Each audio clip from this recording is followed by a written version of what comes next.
ang pagbasa ng impeachment complaint laban kay VP Sara sa June 11 mula sa original schedule nito ngayong June 2. Oh.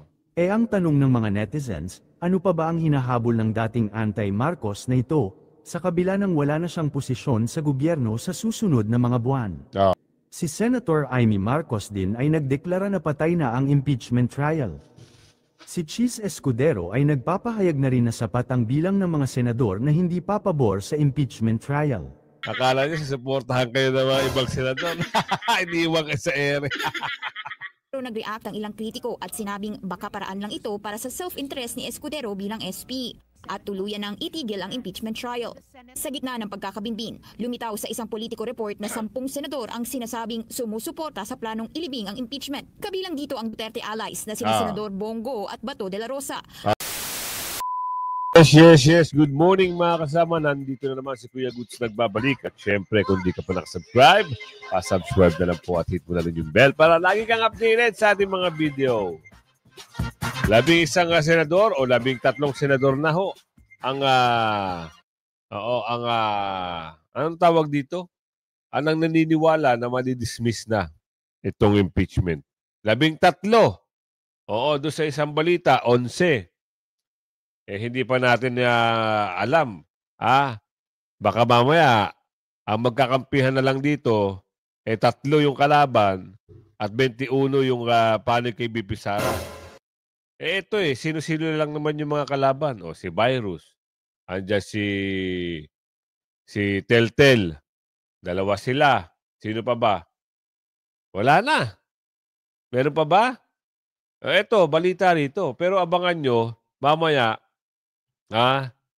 mga re-electionist sa senator nakikikampi na kay BP Sara. Wow, yan ang magandang balita.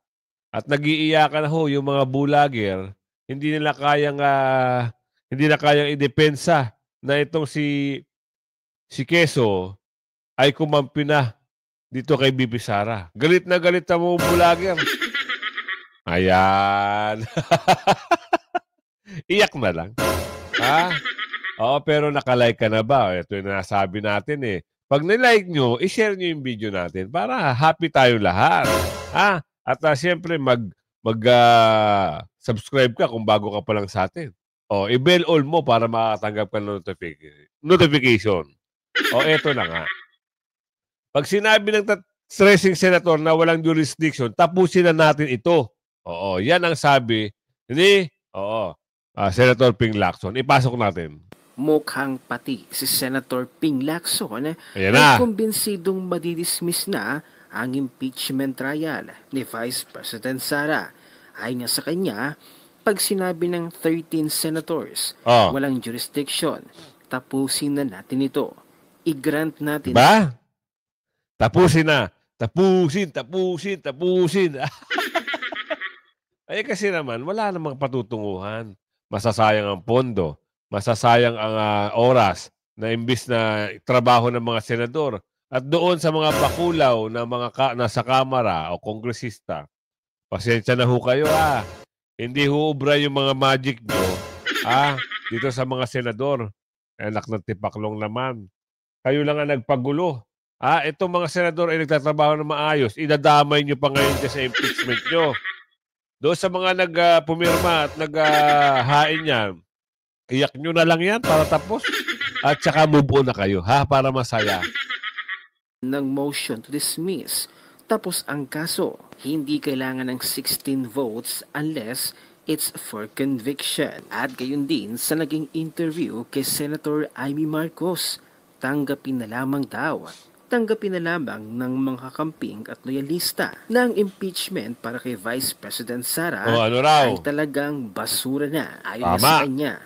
Ito. Pa-coffee muna tayo Black coffee para sa umaga. Ayan. Binoljak na ito si taga-bundok.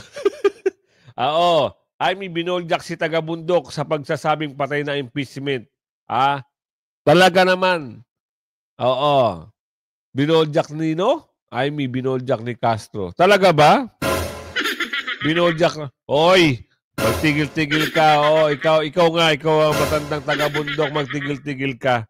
Wala na nga sayang impeachment Nagkakampi-kampihan na, bumabaligtad na nga yung iba eh. Hindi ka pa rin makamove on. Paano? Wala ka na sa pwesto, tandaan mo. Pag-upo at pagbalik ng session, baka mag-request si BP Sara dito kay Ate Amy. Pwede. Diba? Mag-best friend silang dalawa. Baka mamaya mahalungkat uli yung kaso mo. Pasok ka sa oblo. Pero sa kabilang banda, bakit inuurong yung impeachment? Tanggapin nyo na. Talo na ang impeachment. Yan. Yun lang yun. Kahit ngayon, kahit sa Hulyo pa, talo na. Tila hindi na ba natuwa ang makakaliwa na ito na si Franz Castro sa ganitong mindset ni Senator Amy. Aniya, ang pagsasabing talo na ang impeachment ay malinaw na pamamaraan ng pagpapalaganap ng kawalang pananagutan. Hindi dapat hinahayaan ang ganitong mindset sa pamahalaan. Wow! Tigil na. Oo, wala ka na kung wala ka nang masabing maayos, tigil na. Tiko mo na yung bibig mo. Ikaw, taga-bundok. Ang kulit mo. Wala kang kasensa. Walang sustansya lahat ng mga sinasabi mo. Sabi ni Aling Lorraine. Puro impeachment. Imbis na magtrabaho. Ay, sa bagay, hindi ka na nga pala magtatrabaho. Dahil tapos na ang karir mo. Back to the bundok na lang daw, sabi ni Aling Lorraine dito. Ito, impeachment, binasura ng mayorya. Kita nyo? Ang sabi ni Chis Escudero, kung sino nakararami, marami na ho sila. Marami na ho yung pumapabor kay BP Sara. Anong gagawin natin ngayon dyan? Mas maganda, dito sa balita na ito, ito, tumama na ito. Tinulungan lang yan ni Tatay Digong kaya nanalo Ewan ko ba dyan? Anong naisipan yan? Ipasok natin to. Intel ang huling oras at panahon niya para maging irrelevant pa sa politika. Sobrang gigil na gigil nga ito sa impeachment trial laban kay Vice President Sara Duterte. Ipinagtataka kasi nito kung bakit tila hindi daw nauubusan ng dahilan si Senate President Francis Chis Escudero para ipagpaliban ang pagsisimula ng impeachment trial laban kay Vice President Sara Duterte. Sa isang panayam, sinabi ni Coco na dating sinabi di umano ni Chis na hindi muna agad na sinimulan ng impeachment proceedings laban kay VP Sara dahil kailangan munang hintayin ang pagbabalik ng plenary session sa 19th Congress. Kinontra ito noon ni Coco dahil hindi na daw kailangang hintayin ang plenary session upang simulan ng impeachment. Yung fourth tweet nyo, tigil nyo na. Kasi hindi na ho aabante. Ilan ho ang pumapabor kay VP Sara kumpara sa inyo. Iilan lang kayo. Tapos, akala namin ikaw yung magtatanggol sa Duterte. Hindi pala. Ikaw pala ang maglulublob sa mga Duterte. Sayang, hindi namin alam bakit nakain nyo. Akala namin, kaisa ka sa mga hangarin ng mga Duterte. Yun pala, magkano, sabi na Aling Madrid. Magkano na naman? Aling Madrid, hindi natin alam. Baka talaga hindi natin alam. Aalamin natin yan sa mga susunod na eksena. Pero, ang maganda dito, may linaw na ang impeachment ay ibinasura na. Wala na hong oras. Ito papaliwanag ko lang sa inyo. So, June 11, dapat kahapon, June 2, yung pagbabasa ng mga article of impeachment. So, minove. Kasi meron daw bagay-bagay na dapat priority. Tama nga naman. Lilipat ng June 11. Si June 11, tatalakayin siya. Pero, alas 4 ng hapon. Tapos na ng session ng alas 5. Isang oras lang babasahan. Tatalakayin. Ano na? June 11, isang oras. Pag tinalakay yun ngayon, maghahain ng counter affidavit si BP Sara. Matatapos na June 13 yung 19th Congress. Binasura na, tuluyan ng basura. Tsaka naniniwala yung ibang senador na wala talagang mangyayari dito sa impeachment na to. Basura ang mangyayari dito. Ibabasura, at ibabasura na lang. Doon sa mga pinipilit pa na, nagdadrama pa. Mga nagdadrama ba dahil daw bakit daw inurong pwede naman ang madaliin. Ha? Madaliin? Ayaw na nga ng taong bayan, ayaw din na sa mga senador. Ano pa mamadaliin nyo? Oh. Process base sa salitang forthwith na nakasaad sa saligang batas. At ngayong dumating na tayo sa plenary session, ngayon day 1, hindi pa rin tina-tackle ang impeachment, sabi ni Coco, matapos muling ipagpaliban ni SP Cheese ang pagbasa ng impeachment complaint laban kay VP Sara sa June 11 mula sa original schedule nito ngayong June 2. Oh. Ang tanong ng mga netizens, ano pa ba ang hinahabol ng dating anti-Marcos na ito, sa kabila ng wala na siyang posisyon sa gobyerno sa susunod na mga buwan? Oh. Kung matatandaan, kung hindi dahil sa suporta ni former President Duterte dito kay Coco Pimentel hindi ito magiging senador, magkagayong Tama. Alam nyo, lumalabas talaga ang mga ang totoong tao, ang totoong kulay, pag mga parang nasisilaw. Ang mahirap kasi bakit ginawa mo 'yan eh. Pwede ka namang pumartido, 'di ba? Pwede kang sumama sa kanila. Mas lalakas ka. Sayang, sinasayang niyo yung mga political career niyo. Ngayon, sabi nga ng nakararami, pag binangga niyo mga Duterte, wala na kayo sa political career niyo. Talagang hindi na kayo iboboto ng sambayan ng Pilipino. Maswerte na lang, may magic ngayon, sabi ni Aling Madrid. Dahil kung walang magic, Duterte papasok +2. Pumasok yung +2 ni BP Sara. Isipin niyo yun. Kaso na magic daw. Kaso tuloy pa rin yung manual counting. Matutuloy kaya yung impeachment laban dito kay Melek Melekcher na ihahain ni Atty. Respicio? Aabangan natin yan. kahit sa sarili niyang balwarte ay hindi siya nanalo. Ang isa pang excited na matuloy ang impeachment ay si Leila de Lima, ayon sa supalpal ni Jody Nez kay de Lima ay namroblema si Manay Saba dahil delayed na ang kanyang pagpapalapad ng papel kay Speaker. Samantala, isang lawyer ang nagsabing wala ng pag-asa pa matuloy ang impeachment. Tama. Sinabi ni Atty. Makalintal yan. Wala na talang pag-asa. Sinabi na rin ni Boy Tulog yan. Marami na ang nagpapatunay na yung impeachment na yan, wala na. Wala nang oras. At bukod sa walang oras, wala nang basihan. Walang sustansya ang hinain nilang impeachment. Pag sinimulan mo kung ano yung root cause, pamumuliti ka. Hindi sila umabante dahil wala namang kwenta yung balulong. Walang naniniwala. Dinaan na lang sa ayuda, kaya maraming pumirma, sabi ni Aling Madrid. Pero kung tutuusin mo, walang sustansya. Kahit nga ngayon nakaupo ngayon walang sustansya ang pamumuno Kung hindi pa ginamit si BP Sara, hindi mananalo. Kung hindi pa nagbigay o nagbigay daan si BP Sara, hindi mananalo. Diba? Ngayon, ang balik nito. Lahat ng kabantutan, lahat ng mga kapalpakan, lahat bumabalik sa kanya. Mantakin mo magsalita ng 20 pesos na bigas. Anak ng tipaklong, asa na ang bigas? Asa na ang 20 pesos na bigas? Sige nga, hanap ka, ikot ka sa Maynila, ikot ka sa Bisaya, meron kaya? Meron naman sinabi, sasakay ka ng tren, iisa lang bayaran mo, 3 kayo. +3, 1 + 3 daw. Anak ng tipaklong, lugi na naman. Sige nga. Ikaw ba naman, negosyante ka? Gagawin mo yun? Dadamay mo pa yung mga nagnenegosyo. Ang problema, ibabalik mo ba yung mga kakulangan ng 1 + 3? Bagong issue na naman to, 1 + 3 1 + 3 equals... Ewan. Si Senator Amy Marcos din ay nagdeklara na patay na ang impeachment trial. Si Cheese Escudero ay nagpapahayag na rin na sapat ang bilang ng mga senador na hindi papabor sa impeachment trial. Panuuri ng full video para sa iba pang detalye na magsisimula naman pagkatapos ng maiksing intro. Ito na lang, dito ko na lang ibibigay sa inyo. 11 ang sinasabing grupo, Escudero 11. Ito yung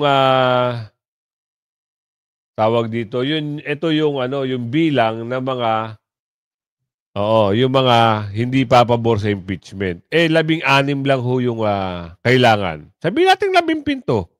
Sino-sino ba ito? Mamaya, meron pa ako ibibigay sa inyo mga video. Tuloy lang natin to. May bago umanong grupong namumuo sa Senado, ang tinatawag na Escudero 11. Ang kanila raw pakay, kill the VP Sara impeachment. Pero wala raw itong katotohanan na ayon kay Senate President Cheese Escudero. Ang detalye sa agenda report ni Hannah T. Porsigido umano si Senate President Cheese Escudero na patayin na ang impeachment trial ni VP Sara. Ito raw ang endgame ni Escudero para makuha ang suporta ng Duterte Bloc at manatiling Senate President sa 20th Congress. Ito rin daw ang dahilan kung bakit naurong ang pagbasa ng Articles of Impeachment laban kay VP Sara. Itinanggi naman ito ni Escudero. I don't see the connection whatsoever. No. Has nothing to do, especially given the fact that the 20th Congress will have a totally different composition. Sa naunang proposal ni SP Cheese, ngayong araw dapat dadating ang House Prosecutors sa Senado para ma-present nila ang mga reklamo laban kay VP Sara. At bukas sana ang pag-oath nila bilang hukom at maghain ng summons para sa bise. Pero inusog ang mga ito sa June 11, isa sa mga rason ng pagbigay daan sa pagpasa ng 12 priority bills bago ang CND adjournment sa June 14. Pero Yan Kailangan muna ipasa yung Senate bills. Bago yung impeachment. Anak ng bugi.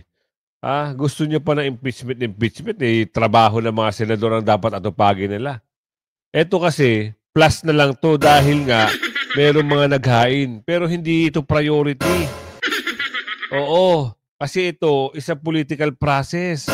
Sabi ni Senator JB. Sinabi ni Senator Jinggoy, pamumulitika lang yan.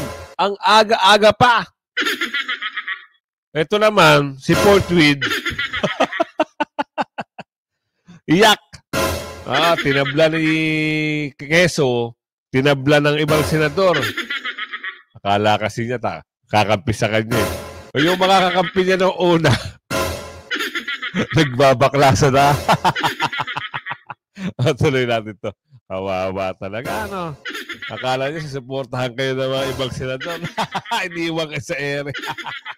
Pero nag-react ang ilang kritiko at sinabing baka paraan lang ito para sa self-interest ni Escudero bilang SP at tuluyan ng itigil ang impeachment trial. Sa gitna ng pagkakabinbin, lumitaw sa isang Politico report na 10 senador ang sinasabing sumusuporta sa planong ilibing ang impeachment. Kabilang dito ang Duterte allies na sina Senador Bongo at Bato de la Rosa. Bilangin mo na, 5 na sila rito. Senator Bongo, Senator Bato, Robin Padilla, Senator Robin, Senator Amy, Senator JB. Ehersito, 5. 5. At ilang fence-sitters. Ito na. 5 na sila. Sama mo Senator Jinggoy, 6. Senator Mark Villar, 7. Villanueva, 8. Hindi pa natin alam itong si Win. Si Win Los. Hindi pa natin sure yan. Tuloy. Taga na sila bilang Escudero 11. Villar pa, Siyam. Wala pa dyan. Ito lang yung mga yung mga dating senador. Yung nanalo pa, Siyam. Si Camille, 10. Si Senador Marcoleta, 11. Senador, sino pa ba? Pia Cayetano, 12. Alan Cayetano, 13. Sino pa? 13 na. 13. Kung may natatandaan kayo, yan, banggitin nyo na lang dito. So, 13 na mga kasama. Kailangan ni SP Cheese ng 13 out of 24 votes para ma-gain bilang SP sa susunod. 13? Pasok na. Hindi pa natin sinama si Los doon, si Winlos. Hindi pa natin sinama. 13 na. Kung sasama natin si Winlos, 14. Na Kongreso. Sinusubukan pa ng Bilyonaryo News Channel kunan ng pahayag ang mga senador. Pero giit ni SP Cheese, wala namang nawala sa delay na ito. Again, walang mapapaboran ito, wala rin itong masasaktan. Dahil ang pinaka-pwede... Meron. Boss, amo manager, meron. Ang lubusang masasaktan, si Lai. Yung taga-bundok na matandang teacher. Yung baklitang may salamin. Yung taga, La Union na mukhang gorilla. Maraming masasaktan. Yung mga pumirma sa impeachment. Yung mga naghain na impeachment. Si Virus, masasaktan. Yan sila. Sobrang masasaktan sila. Ang naming magawa mula't mula ay mag-issue ng summons. So walang nawala, wala rin naidagdag. Walang binawian ng panahon, walang inambagan din ng panahon. Hindi rin daw utos ng Pangulo ang pag-usog ng timeline at maigi raw na unahin muna ang mga makabuluhang panukala. Siguro naman, kapag papapiliin tayo sa pagitan ng dalawang pwede nating gawin o dalawang kaling tatahakin natin, doon ka sa mas may magagawa para sa ating mga kababayan. Yun, dapat trabaho lang. Gawin ang trabaho para makatulong sa ating kababayan o hindi itong naiisipan ng mga bakulaw. Ano yung naiisipan ng mga bakulaw? Impeach. Wala na makakawenta-kwenta. Wala na makagana-gana impeachment na yan. Para lang yan sirain ang iilang tao na hindi nila kayang tapatan. Yun ang kanilang panlaban. Pero, nanaig pa rin ang kabutihan dahil mabuting tao mga Duterte. Ginawan lang ng iso ng mga baluga at mga bakulaw. Sipin nyo kahit gawa sila ng gawa ng kwento, pangat ang rating ng ating BP Sara. Yan ang totoo. Saan mo papuntahin? Kahit sa ibang bansa, kahit dito sa Pilipinas. Oo. Kahit saan mo paikutin, dinudumog ng tao, hindi kagaya ng isa dyan. Kahit kung anong gawin na lang, wala talagang pumapansin. Lalapit, talagang hindi ka mahal ng tao.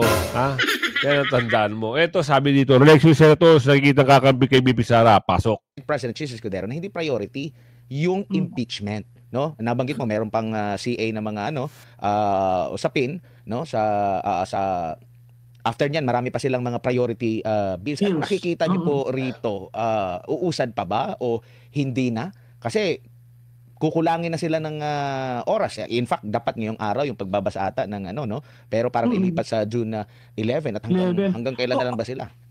At Mar, alam mo, una, siguro kailangan maintindihan ng nanonood at nakikinig, ang Kongreso merong legislative calendar.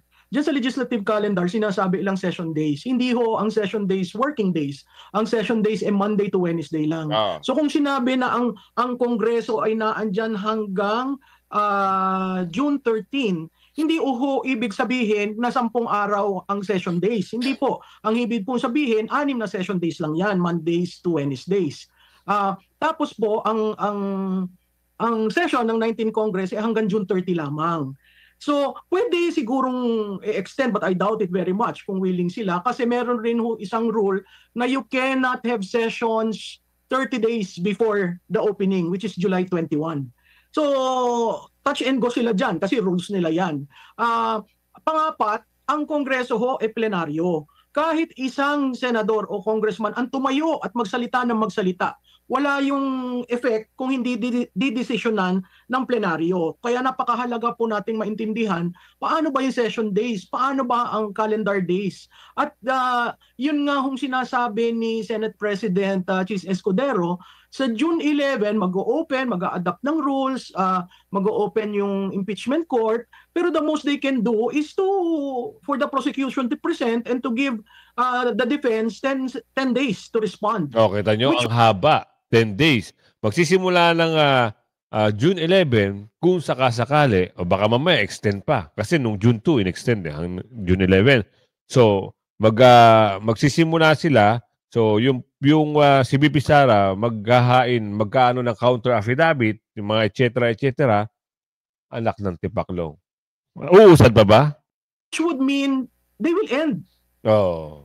Malapit sila sa June 30 ending ng 19th Congress. Meron po tayong rules sa Constitution, hindi po yan sa rules ng both chamber. Ang Constitution po nagsasaad ang impeachment, pwede mo lang gawin once every year. So technically, tama rin yung sinabi niya na nasa 20th Congress kung tatanggapin nila yan. Pero how do you go up against the constitutional provision? So pupunta yan sa Supreme Court. Maraming dadaanan. Gusto pa ba natin yung ganong problema? Kanina narinig ko si Speaker na sinasabi niya lahat daw speculative. Hindi yung speculative. Ito lang ang problema yung Speaker na yan. Bakit? Imbis na tumulong sa problema ng Pilipinas, ito. Laging nakatuon sa mga Duterte. Sila ang nagpagulo. Sila ang sumisira sa imahe ng Pilipinas. Bakit? Kita nyo, nagkaroon ng pirmahan. Sino ang pasimuno? Akala nila madudurog nila ang Duterte. Hindi. Nagkakamali sila. Sabi na Aling Lorraine dito. Speculative. Base yun sa rules. At ang bola nasa Senado. So kung titingnan mo, tinanong mo ako, ano ba ito, patay na? Noon ko pa sinasabi, right after the election, napakahirap mong ma-impeach napakahirap mong makonvict. No? Yan.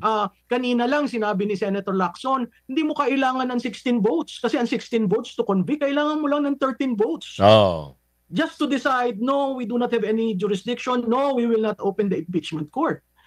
Tandaan po natin dahil dun sa election, merong Duterte block dyan na 6. At ito ang napakahalaga, kung makatawid yan sa 20th Congress, sa tingin mo yung re-electionist magsaside sa administrasyon? Hindi.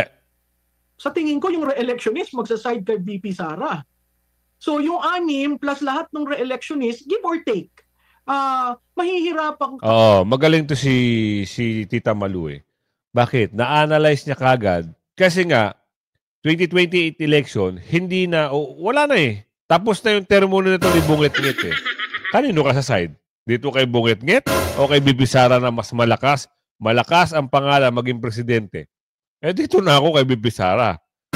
Para mas madala rin ang pangalan. Kung halimbawa ako senador, dito ako. Ano ba kukunin kong boto rito kay Bunget-Nget? Inaayawan nga ng tao.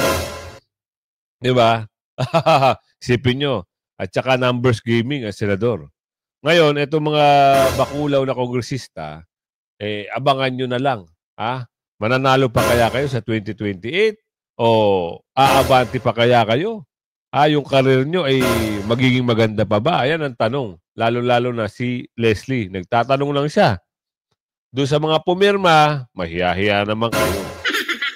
Ito na ginagawa nyo. O yung pinirmahan nyo impeachment kay VP Sara, ito na, ibabasura na.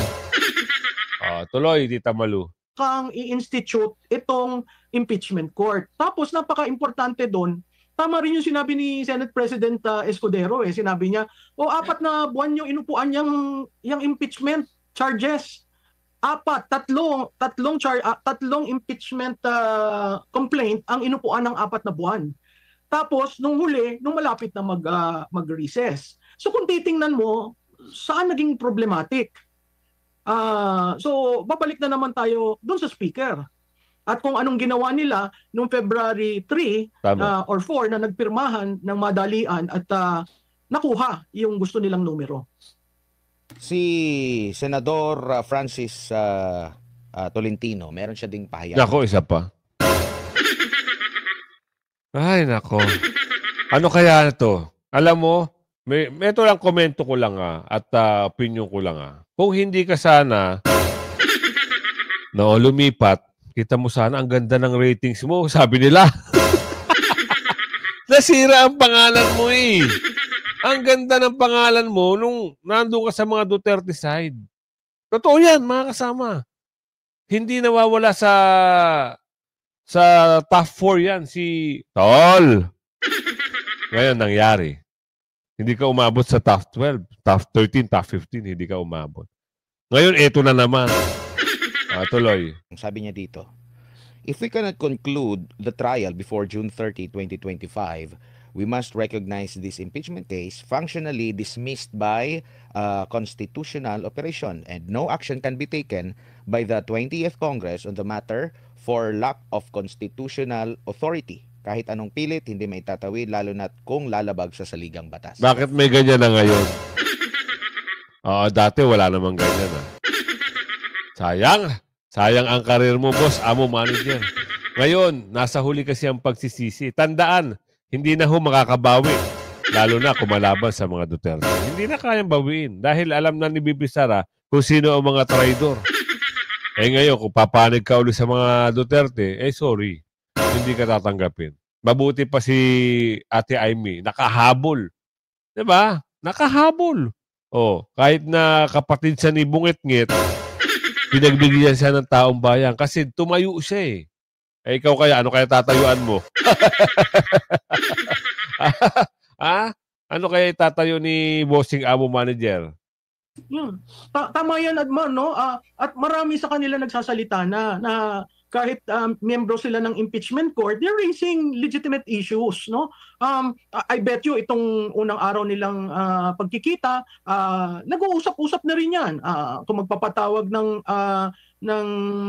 pulong ang Senate President, isa 'yan sa mga pinag-uusapan. Paano natin gagawin itong constitutional task natin? Open and shut? O itatawid natin, 'di ba? Napakahirap na gagawin 'yan, president setting. Tingnan natin, lalo na doon sa statement ng presidente na ayaw niya ng impeachment. Kasi uuwi at uuwi yan sa kanya Kung ayaw niya ng impeachment, dapat hindi niya na pinalalangan ng ganito. Umpisa pa lang, di ba, Tita Malu, dapat sinabi niya, tigil! Ako ang batas dito! Ako ang amo! Tigil niyo yan. Wala kang magandang mangyayari dyan. Magtrabaho tayo lahat. Ganun dapat. Kagaya si Tatay Digong. Oo, kinontrol niya yung mga gusto magpa-impeach kay BP Leni noon. Diba? Ganun lang kasimple. Kung gusto mo, may paraan. Kung ayaw mo, isip-isip ng dahilan. Kaso nga lang, yung mga dahilan nila, walang sustansya. Wala ka talagang makikitang sustansya. Sa bagay, pag nagsasalita nga, walang kasustansya. Aasa ka pa ba na merong babanggitin na maganda? Kaya kung umabot ka sa bidyong ito, mga kasama, sabihin mo kung saan lugar ka. Shoutout sa'yo ng bonggang-bongga. Like and share, ha? Hanggang sa muli. Bye-bye.